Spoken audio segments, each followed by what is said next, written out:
It has been a month now that Caitlyn has been out, and we still don't know when she will be returning to the court, if she will be returning to the court this season. The WNBA has a problem, and that problem is Caitlyn Clark not playing in WNBA games.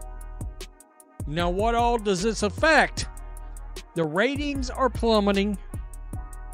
Guys, there's ratings for a couple of these games that are eye-poppingly bad. The WNBA just got hit with a reality check so brutal it feels like the whole league is standing on a cliff's edge, and the missing piece is spelled life without Caitlyn Clark.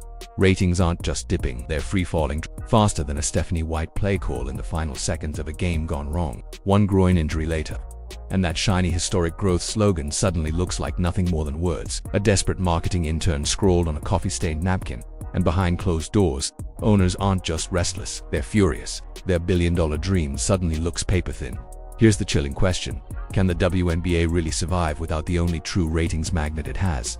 Be honest, when Clark is sidelined, are fans actually clearing their weekends to watch anyone else? Or is this league's house of cards about to collapse? What are you going to do about it, Kathy?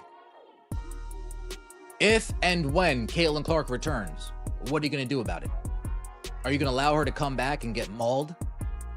Are you going to allow her to come back and continue to get fouled? Because if we see what's going on here with the ratings, the owners have to see. And the owners are thinking to themselves, the bubble might be bursting. This bubble might be bursting, and Caitlyn Clark being out for over a month is the catalyst to the burst. Here's the cold, unfiltered truth. The league had one guaranteed ratings weapon this season: Caitlyn Clark versus Angel Reese. That's it. That was the entire marketing machine. Indiana Fever against Chicago Sky. No boardroom brainstorms, no flashy ad budgets.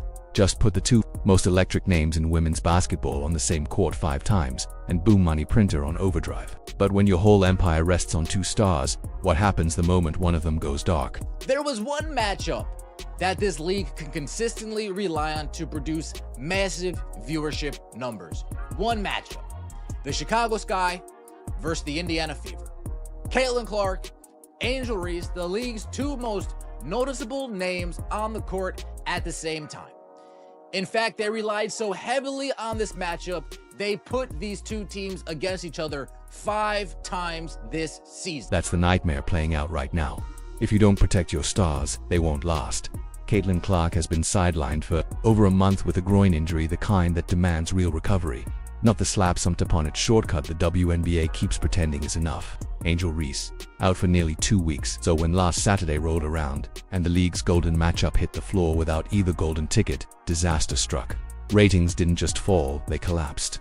Lowest numbers these teams have posted since Clark entered the league, not just down rock bottom, worse than last year's mediocre averages. That's not a stumble, that's a freefall. And the worst part, it might only be the beginning. I feel bad for Caitlyn Clark. She come out and said on Sue Bird's podcast that she's feeling the pressure of not playing in these games. And that Fever Sky viewership fell off the map. All right? A massive fall off from earlier in the year. No Caitlyn Clark, no Angel Reese.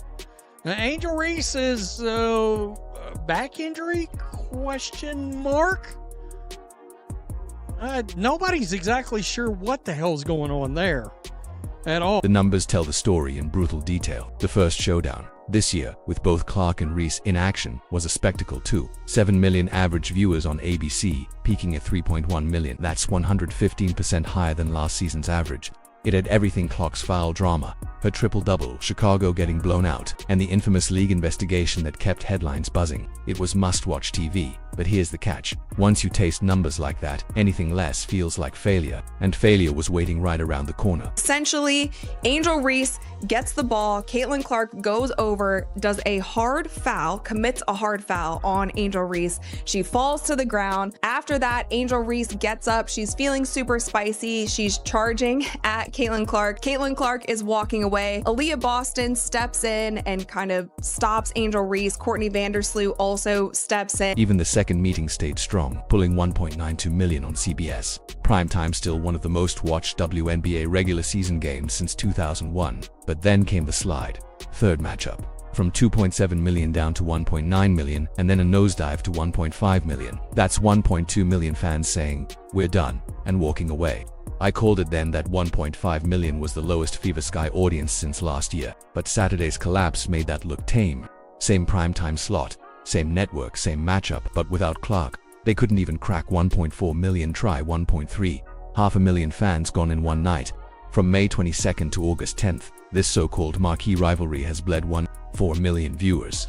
In television terms, that's not a slump, it's catastrophic.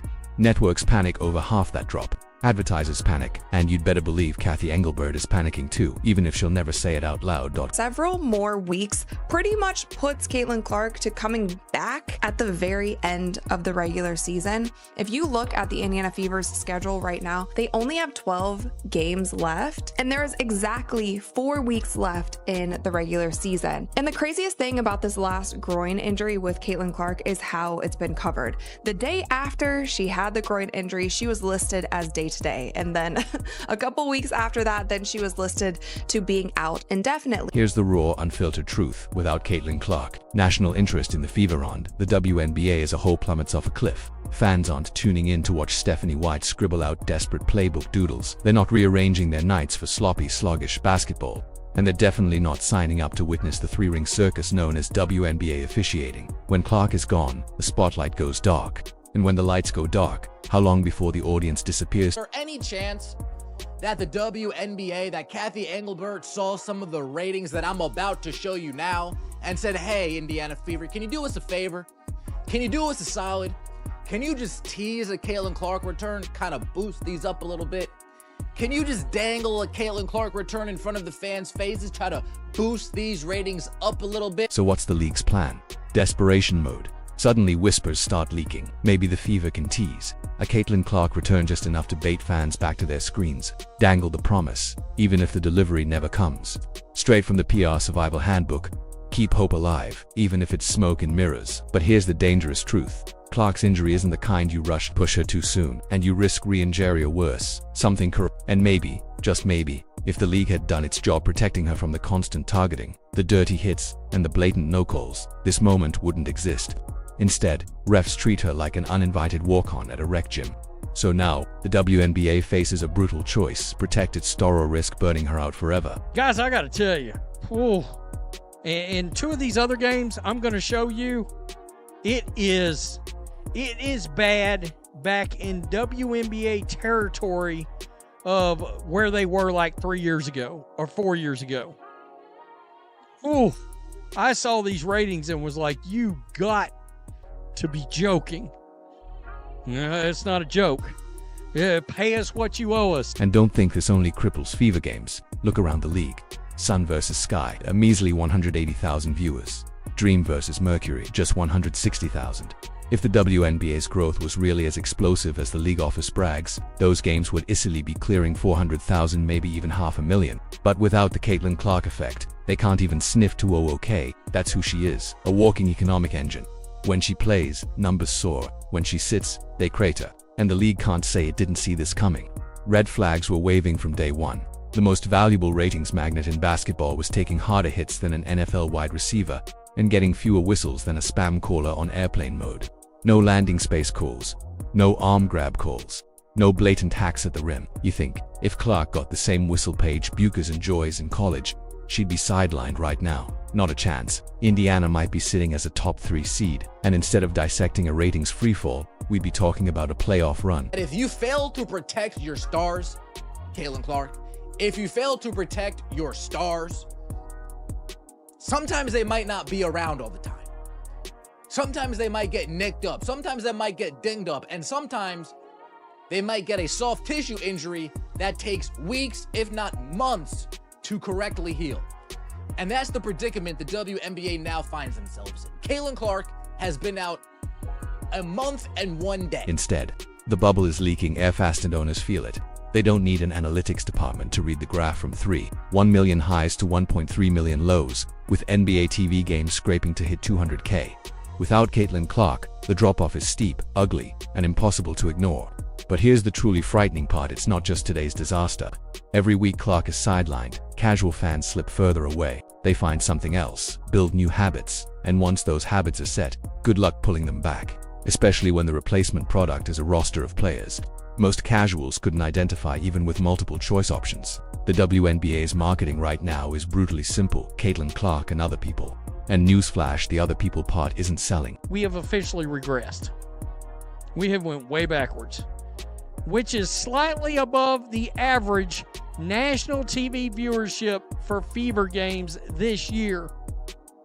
But it also is the least watched of the 8 Chicago and Indiana games since 2024. Look at this, folks. Networks don't want to hear. Just wait until she's healthy. ESPN, CBS, ABC, they don't pay for excuses. They pay for consistent numbers. And when they see the ratings vanish every single time Clark isn't suited up, they start asking tough questions. Why commit valuable slots to a product that collapses the moment one star sits out? That's not sustainable, and it's not leverage for the league's next TV deal. If the WNBA can't prove it can stand without Clark, then what exactly are networks buying into? And more importantly, what happens when those same networks decide they don't like the answer? And just yesterday, she was listed as a game time decision for today's game against the Dallas Wings. And then after practice yesterday, Coach Stephanie White basically came out and said, like, no, Caitlin Clark hasn't even been practicing. So they changed it from a game time decision to her being out. This has been all over the place. Owners aren't blind, and the league isn't clueless either. But instead of facing the real problem, actually protecting the one player holding the entire operation together, they've gone back to the oldest hustle in the PR playbook, the fake game time decision tease.